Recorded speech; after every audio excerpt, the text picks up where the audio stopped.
Yo, yo. How's everyone doing?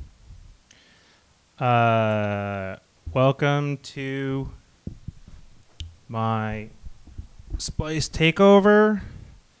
This is Patlock. You haven't figured it out by the various signage. Let me just try and get my phone up here. I'm trying to figure out the lag. There's a little bit of lag. But how's everyone doing? I gotta watch the chat today. Shout out Splice for letting me host today. We are gonna go over my Splice pack, my new Splice pack, Heartbeats Volume 2. And yeah, have some fun. Nerd out in Ableton. For those that might not know anything about me, I'm a Canadian artist and producer. I'm based here in LA, so we're broadcasting from sunny Los Angeles, and I release I make dance, disco, house music. That was my new EP, Gone Is Yesterday, which is out now on Kitsune. The first song was No One, No One, and the second one was Salvation. All right, how's everyone doing? I see a few familiar faces. What's up? Dash, Nin, Fuse, thanks for stopping by. So today we're going to dive in. I'm in like my living room because my router has been acting a fool lately. So I'm all set up here, and without the monitors, it's kind of funny. But if you haven't checked out the pack, well, we're going to go through it today. And I was writing out like sort of an idea with a new sort of demo or something, just a random idea. And I thought I'd take you through it. So let me just play that real quick.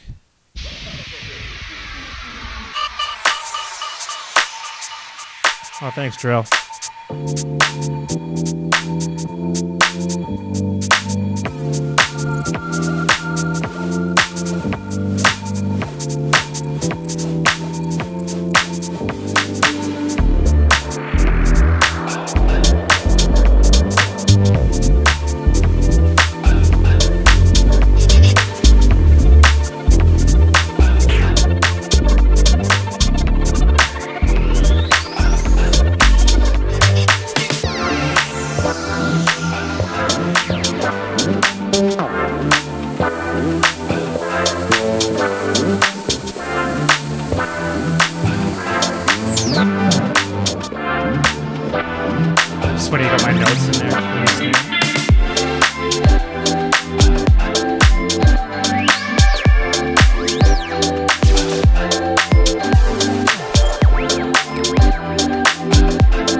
Yeah, that's a really simple idea. I started yesterday just with all the sounds in the pack, and yeah, so let's go through it. And if you got any questions about how I recorded this pack, we're totally gonna be chill today. But yeah, it's funny. I've got like my little notes here in the arrangement. But I guess we'll start from the top. We've got my kick, which is just the free, it's called Kick Free, or it's called Kick House, I guess, in the pack. Let me make sure that everything's showing up in OBS. Oh yeah, you can see it all. So heartbeats, heartbeats, heartbeats, heartbeats. So I didn't go crazy on the drums. I think that there's a lot of amazing, I think we all know that there's a lot of amazing drums on Splice. And so before we get into it, so my concept with this pack was to do a lot of stuff to hopefully give you guys some stuff that like isn't as readily available. So I mean, there's some drums, but there's like there's millions of kicks, amazing like house kicks or trap kicks or whatever on Splice, and the same goes for drum loops and stuff. So I did some of the basics, but then I focused also a lot on things that I really like, which is chords. And this time, I recorded a lot of analog gear and synths for like effects, things that I don't usually spend a lot of time working on in my production. So I think the way to kind of go about this would be like, this is sort of not an auxiliary pack, but this should like complement your use of other packs. Like, there's so many great drum packs out there, but like, so there's only a few kicks in here. You can hear them, but they're all kicks that I would use. This few loops, but we'll go through this real quick. So there's a kick. That's the main kick, and I just have it. Thanks, Caro. How do I make the kicks? Well, a lot of these kicks are, I'll just layer like a bunch of kicks I like together and then use them. Like, that's literally, the free kick is literally the kick from Free Fall, and then I'll re-EQ and process. You take the bottom, you take 2 or 3. I'm not crazy with layering kicks, personally. Like, 1 or 2, and I'll call it a day. Some people I know will do like 4 or 5 kicks and just bounce and rebounce and rebounce. Go-to synths when I come up with my sound. Yeah, the Arturia collection I used to use way back, and then it was like 2 computers ago, so I sort of lost my access. But I might have to dip back into it because I've been seeing it pop up on some friends' IG stories. I'll show you real quick in this track, So this bass, this is a simpler bass, but this is from a sample from the pack, which is called Bass One Shot Not So Deep. And we'll go over that. Like, so you can just take these one shots and drop them into simpler and edit them. Like, I put a little filter on it, put a little bit of drive over here. So if you like, and I love this stuff honestly because it's so CPU friendly, and like, I just got into this computer. It's those that follow me or see my streams, like, I'm always like, CPU is always freaking out. So I love CPU low intense stuff. This is just one sample, there you go, and there's like kickstart on it and the Ableton drum bus and some EQ. That's that one. I did the same thing with the top. This is a vocal shot from the pack, and I just used it for the top, obviously.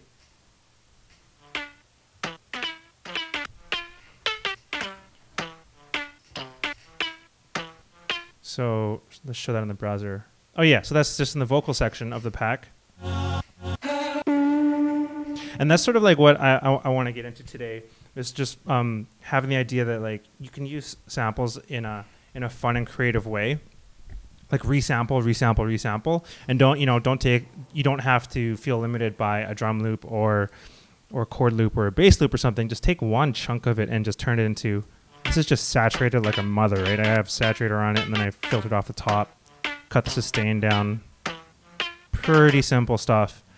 And then if I wanted to save this patch, I would probably just create an instrument rack, to put the 2 together in one, which maybe let's do. I won't do that right now, but if anyone wants, then I can show you how to do that. So that you just save it, I could recall this patch at another time. Okay, so what else did I use for synths on this track? Let's talk about that. I started with the Hope MIDI. So let me look for that up in here.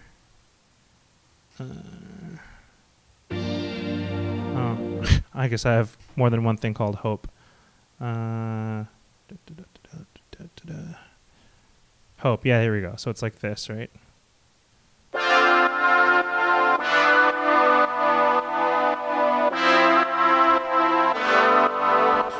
So I started there, and the album art won't let you see the effects. Oh, it's yeah,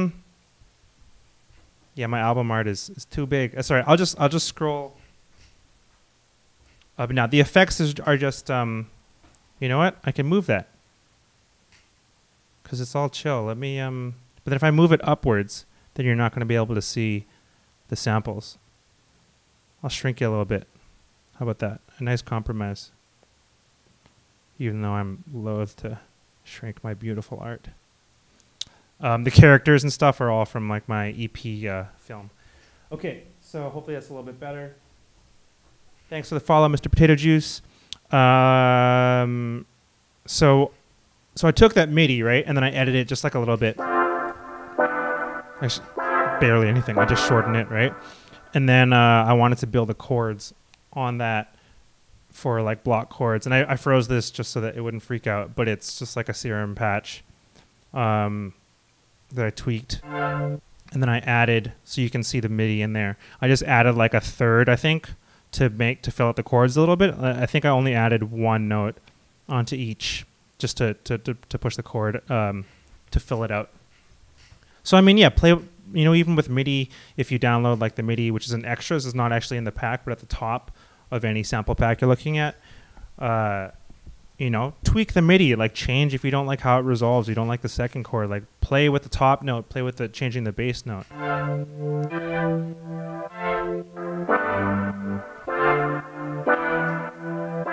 R.I.P. beautiful art, yeah.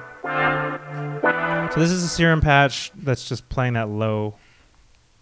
What is it playing?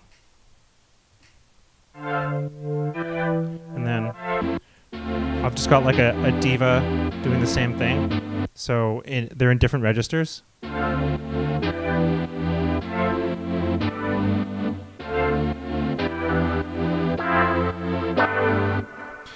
I mean, my approach to I'm not much of a big sound design guy, but I do just like to fill out the spectrum since I don't use a lot of super bright sounds. I like to make sure that mid-range with like these sort of block chords I'm hitting like all. I think with this one I might have changed like the voicing, and that's one way I'll hear. So on my Twitch stream on Fridays we do demos and plug and with like other artists, and I'll hear a lot of great musical chord ideas, but sometimes it's about like it's lacking something or can be a little bit thin. It's not because of the chords, it's because you're trying to hit like the whole frequency spectrum, or not the whole thing, but you're trying to fill it out, right? As long as it's not getting directly in the way of your bass. So Diva destroys the CPU. Yeah, so DJ Best Friends, the move is, and when I opened the session actually today, I was like freaking out. I was like, oh my God, the session won't even run. It's because the default is often set to great or pristine or something. So just change that down to draft, which is the lowest, and then so now my session's running fine. Or once you freeze it, or just put it on great and then freeze it. So, or bounce it out, which is also good. So with regard to filling out,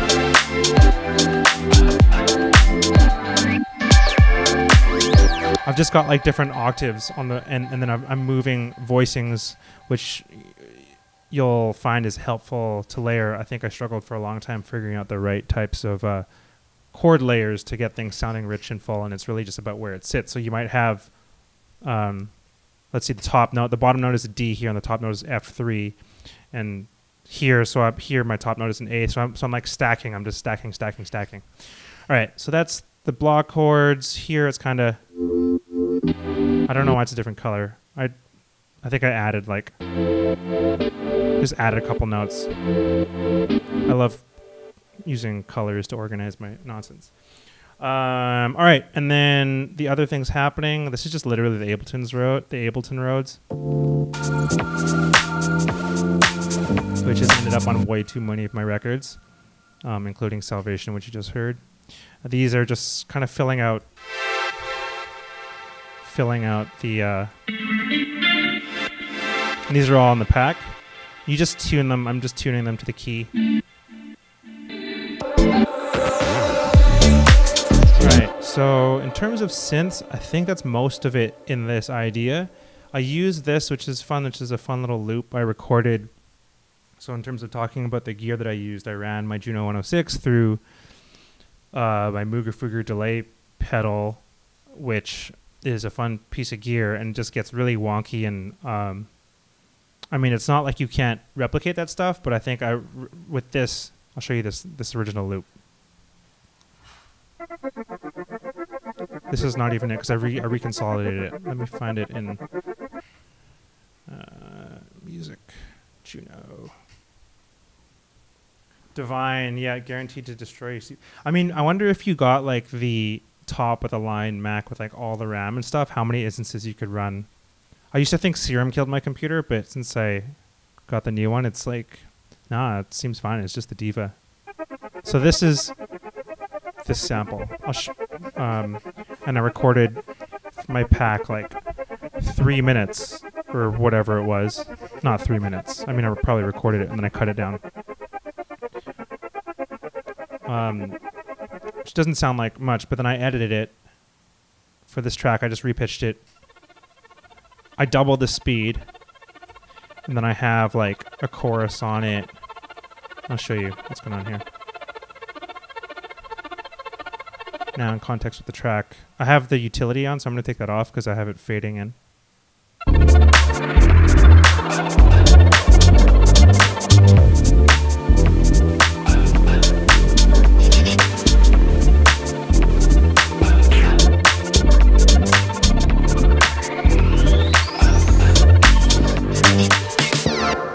Right, so it's kind of just filling it out. It's giving you some ear candy. I've got the auto pan on it. Initially, I thought I was going to do like a bunch of volume. Ordinarily, I'd probably do a bunch of volume automation on this. Sorry, my mic just keeps dropping. But yeah, so like, you know, I sped it up by double and raised it an octave, and then I brought the transients down so it's more of a pluck, right? Because it's got a fat delay on it on the original. So that's sort of what I mean. Just like, you know, use it and like mess it up, and without the intention of like knowing necessarily what it's going to be. This is just a texture. I don't know. This is just like a, oh, thanks. Yeah, it's just like, you know how I have it like mixed really low, and I think this is something that can add a lot of flavor to round out productions, because, you know, a lot of, when you're starting out, like, you might have really dope ideas. It's just, how do you get that? People are like, well, how do you get your mix right? Well, getting your mix right is really important, but also the little things that are coming and going play a big part, and we're going to jump into that more, but little things like this ARP can help with that. I'm trying to like tighten up my mic here. This is, I've been getting into this drone idea lately, which is, this is the original sample, and I just pitched it. I mean, it would have worked at that, but it was just a bit too grating. And then I just have it like, these are just fades so that you don't get the clicks. They're a bit random. Like, you can just, it doesn't matter that much. I mean, you can listen to it, right? So together we have.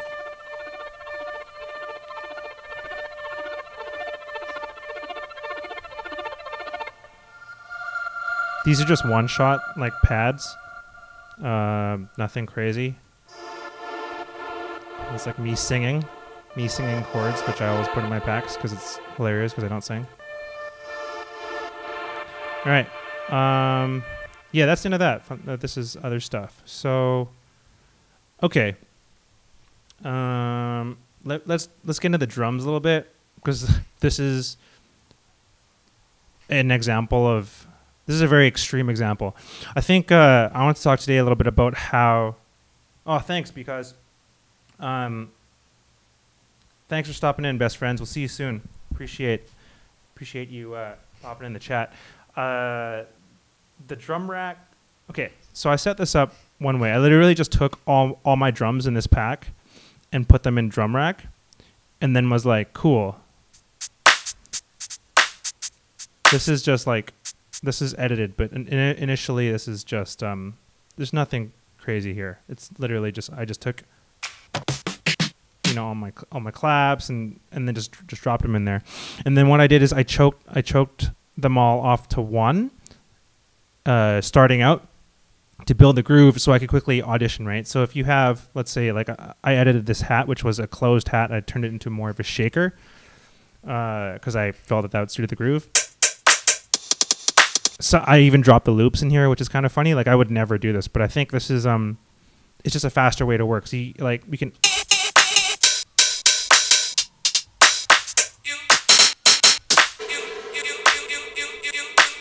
And you could even use that, like, for example, like, what if I just...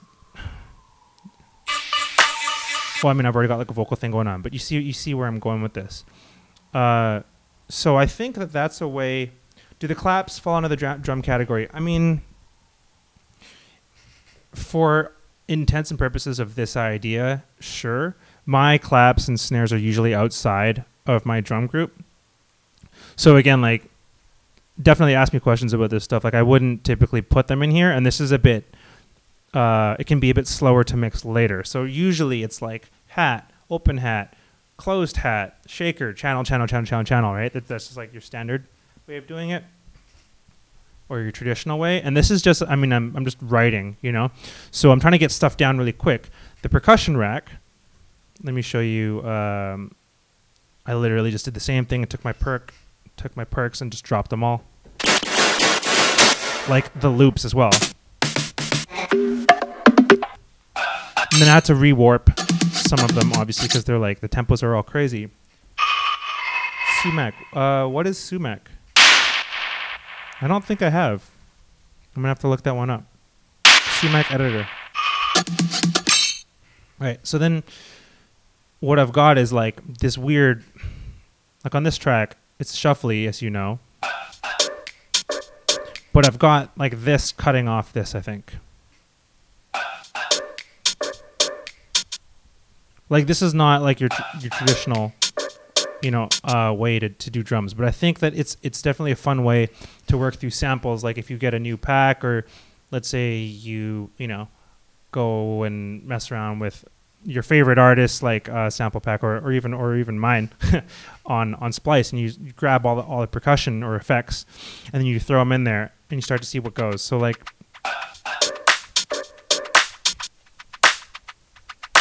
I'm just trying to see like what kind of goes, and then I treat everything, you know, on its own.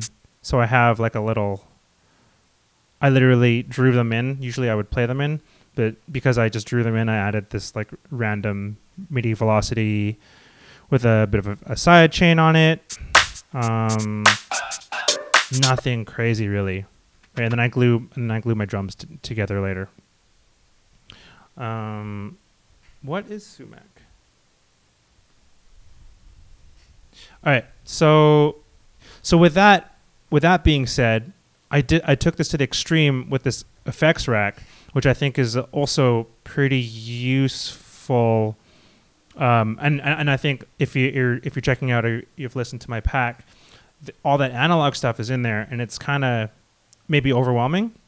But I kind of wanted to record way more than I would need, because often I'll like write chords and have an idea down pretty quick, and then at the end I'm like, oh man, I don't have like any risers, I don't have any sweeps. I'm like, oh, then I gotta like make all that stuff, and I gotta download, you know, a bunch from, and I'll just use the same stuff that I've used in the past. And I didn't, you know, I wanted to get away from that.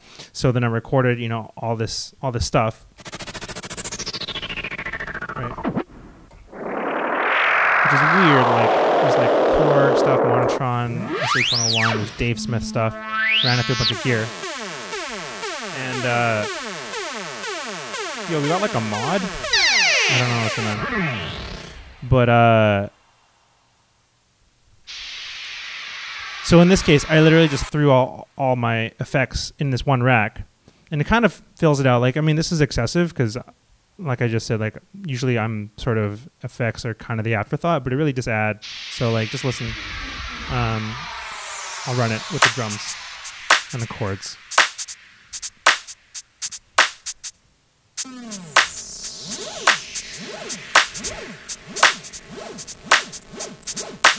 What up, SMG? So this is like, we're just going through the effects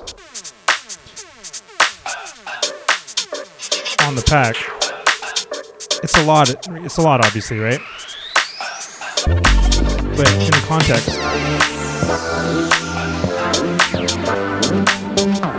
Again, I've got them like choked in here, most of them, so that they're not all playing at the same time. But it adds, you know, a little bit of that atmosphere. This seems to work all right because a lot of it's recorded with the same couple of synths.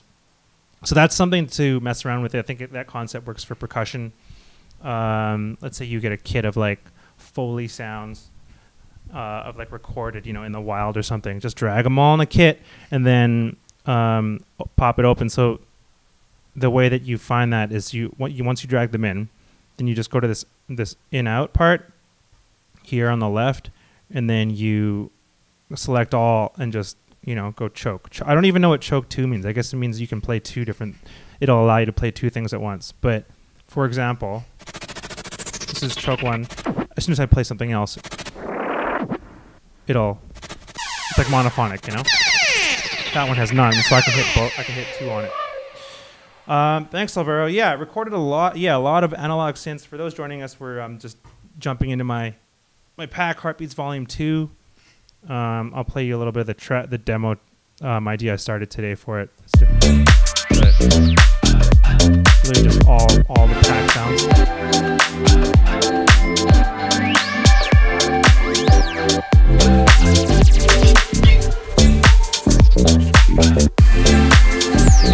Really like chill, housey idea. Just like I kept it kind of open in case, I think in this situation you could sort of even send it, I could send it to like a top liner if I wanted to do that because it's not too busy. But anyway, so that's all that stuff. Using some of these textures. So I was talking about drones, and I think I've been embracing like less linear. Like the way I want you guys to use this, I hope you can use this pack is in conjunction with other packs. So you have your favorite house drums or your trap kit or whatever. Then you find some stuff in here. And for example, this came from this instrument section of my pack. Can I go through my kick and bass mix?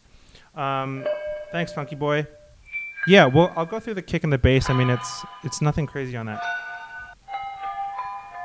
So I've got like all these like tonal things, and that one's pretty standard. But I would encourage you to so you're like, okay, well, I've got my beat or whatever, and you're like, oh, it's sounding kind of samey, or you're like, every little bit can push you a couple more % towards a more complete idea is sort of my thought. So that's how I think, can help to approach certain packs. And this one, I've got a bright verb on it, and then I've got like a weird effects chain where it's just modulating. I would use Valhalla frequency echo in this case, or frequency, I'll show you. Initially I reached for that because it's really good with you can just change the shift pitch. Here, let me put it on something else. It might crash my session though, because it crashed earlier. It's a free one, Valhalla frequency echo. I'm not going to load it because I don't want my session to crash. But that's really good. So you can hear it on that track Salvation. I kind of used it on the piano. It's sort of using the piano as a snare, and I've talked about this on my stream before. And it just modulates it. It's not the main snare necessarily. So look.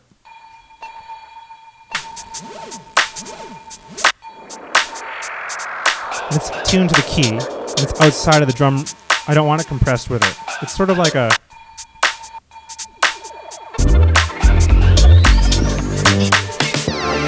What's up, Mark? Thanks, Nick. How much headroom do I like working with? Oh, what up, Pappy? I'll mix into a limiter often. I'll write into it. Not super hard. On this one, I've got a new sort of master chain that I'm trying out, but I love up until, because I just got switched computers and this license didn't make it over.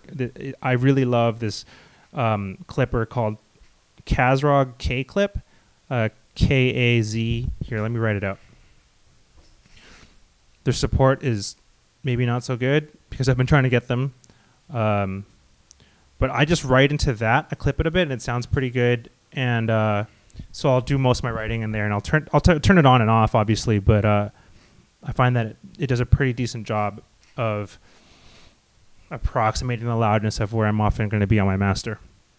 So that's usually where I'll go. What music theory did I learn to write them? So I played a little bit of piano when I was little, a little bit of classical, and then I quit because I hated it when I was like 10 or 11, and then I just kind of started DJing when I was in university and got into house music and really just learned a lot from like listening to a lot of disco and, you know, people say Daft Punk, Justice and stuff, and obviously that stuff, but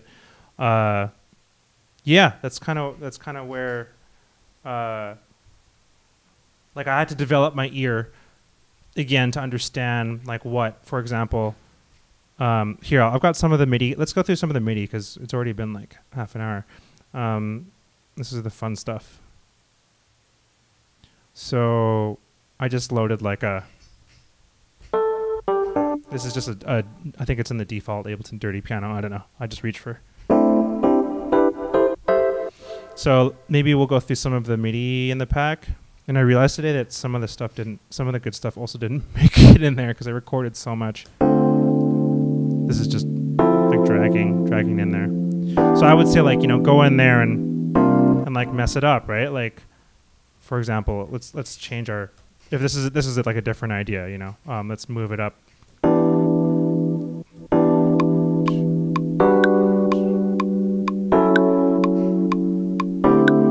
Or like don't be afraid to like move to play with the voicings, like move a note around. Like this goes for any MIDI that it changes a lot. Anyway, so that's one of the ones. We can go through some of it real quick if I can find it. Band City. Yeah, Nick is a sick remixer and a sick DJ too. Let me just get into some of these questions real quick.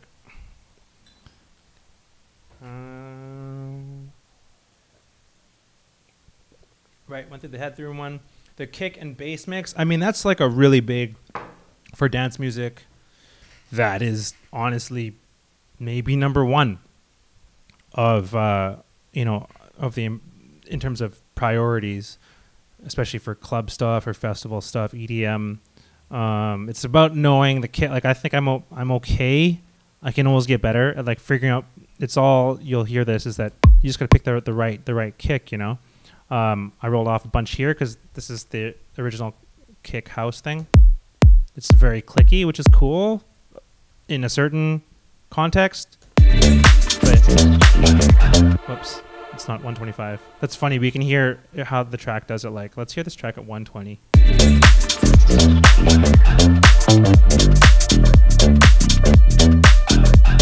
And then you hate that. Either you love that metronome or you hate that metronome.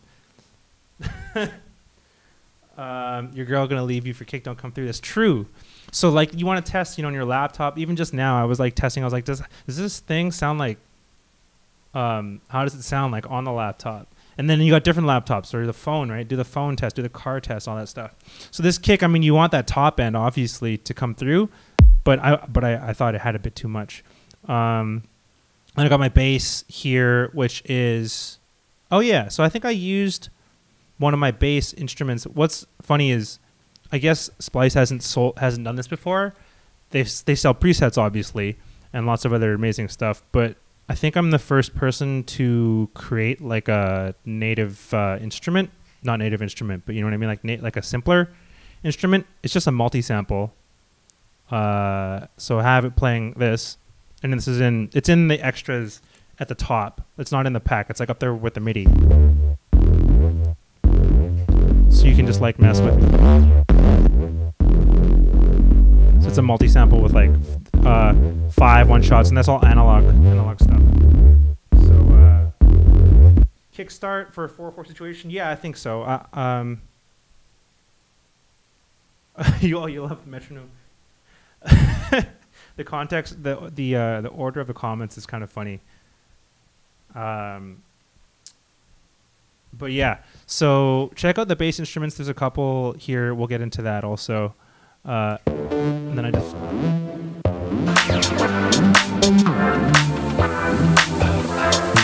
Oh yeah, I keep forgetting I like sped this up by 10 BPM. So it's with my kick and the bass, it's really just like, oh, that's the high pass. Never mind. So let's I think I used a different bass. Okay, so there's 2 basses on this. I already forgot that. So that's the instrument bass. It's called like Long Evil, I think. Let me see. Yeah, I think these are the names. Like Long Evil. I don't know. If you go in the extras, they're up there. And then I used this bass, which I just took from a one shot in the pack. You just got to tune them to the right key, and I think I would recommend just using like a visualizer. Like Voxengo Span is one of my favorite plugins. I could talk to you about free plugins all day. Right. So Span, and be like, what note is this? So you don't need to have an ear necessarily. So that's like hitting. That's actually.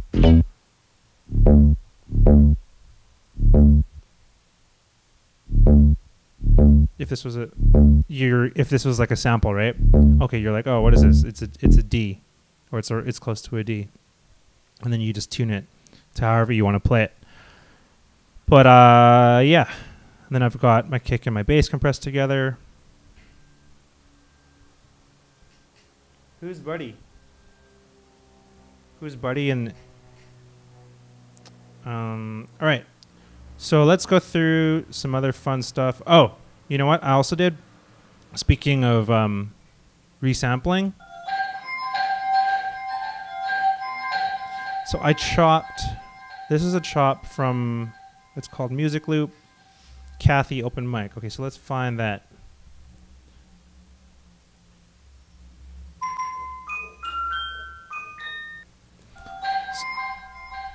And this is another way, I think that you can have a lot of fun with my sample pack or with any other sample pack. Like once you've got like your main ideas, I mean, you can do this for anything, but for melodies and stuff, because I'm always like, oh, what should I use for a lead sound, or whatever. So I just drag this loop in. This is unwarped.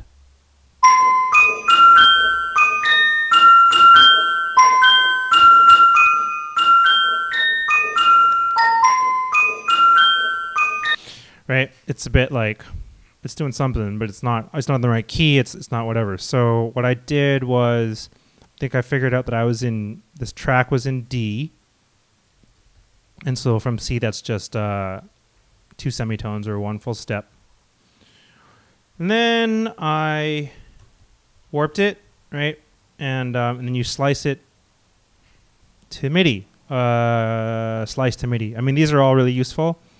All of these other ones, but we're going to slice it to MIDI, and this is how I did this. Built in, you can, play with however many. I think I didn't want too many, so I just went with 16. And it just chops it for you. Oh, it didn't work because I didn't, you have to reconsolidate it because it kept it. So when you chop it, you got to like rebounce it into that key, right? So I'm going to hit Command J. And then I'm going to do my slice. You could do it after, like you could warp each sample after, but then you got to do like 16, there's no batch edit for this. So now we've got this like MIDI, essentially, it's converted in sampler.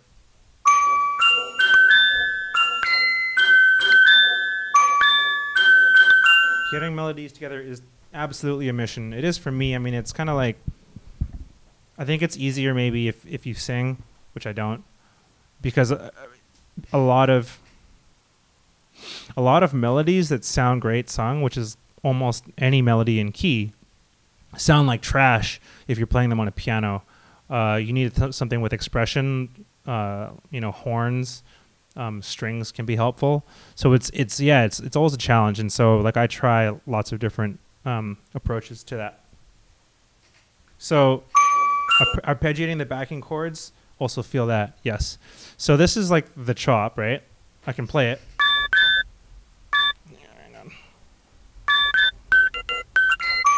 And then, okay, so I think this one I have, let me mute this like effect. I think I had like mad delays on it because there's a bit of like clicks. You got to edit. That's the one thing, is if you just chop it randomly, you end up with a lot of like clicks and pops. So this is,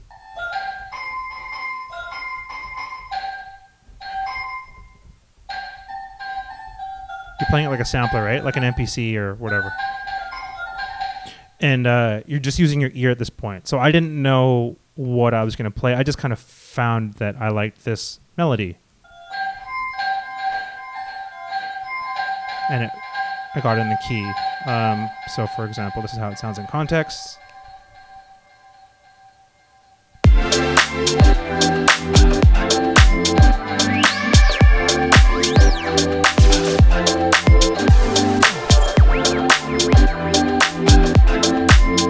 Kind of like a 90s, like, I don't know, it feels sort of 90s. It seemed to work okay for this track. So that's just one way I would suggest that you can write melodies is, find play with those melody loops that you find out there and chop them and resample them and repitch them. So for example, I could pitch each one, right? I'll show you real quick. Let's say this is 13, or let me find one that's out of key.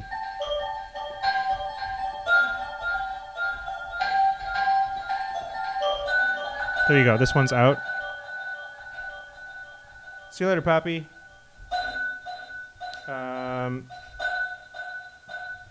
Right, so I can go in there. I can change the warp. I'm not going to do that because I kind of want it to be the same. But then, or I can add a new note because I feel like everything's hitting the same. Let's write a new melody for this. Doesn't sound amazing, but it is in key. So,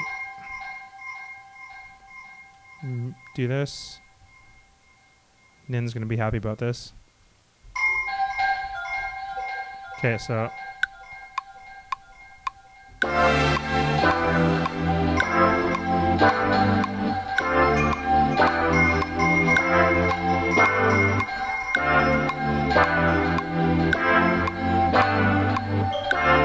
Right, and then you can do that and then edit it again.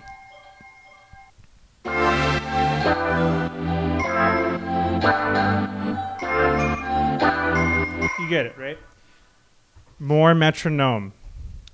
So yeah, that's basically how this track came together. As I mentioned, I kind of wanted to put all the effects in here, and I mean, it's a lot, but take like all the effects, from a kit or whatever, and just chain them, put them on one rack, and then I just tuned everything, but most of it was pretty good. Because you'd be surprised, a lot of this stuff, if you have it low in volume, it sounds pretty good coming in on the one. You kind of want, there's a common rule which you may or may not agree with, is that in dance music, house music or whatever, something new has to happen every 8 bars, whether that's adding or subtracting or, changing. You could have the same bass sound, but maybe it's got, a couple extra notes this time, and that's how you get these long hypnotic things. But you can signify the, this is just a new section, right? And I mean, that's really up on the mix. I haven't really mixed it. I just kind of turned everything down because they're not all exactly the same.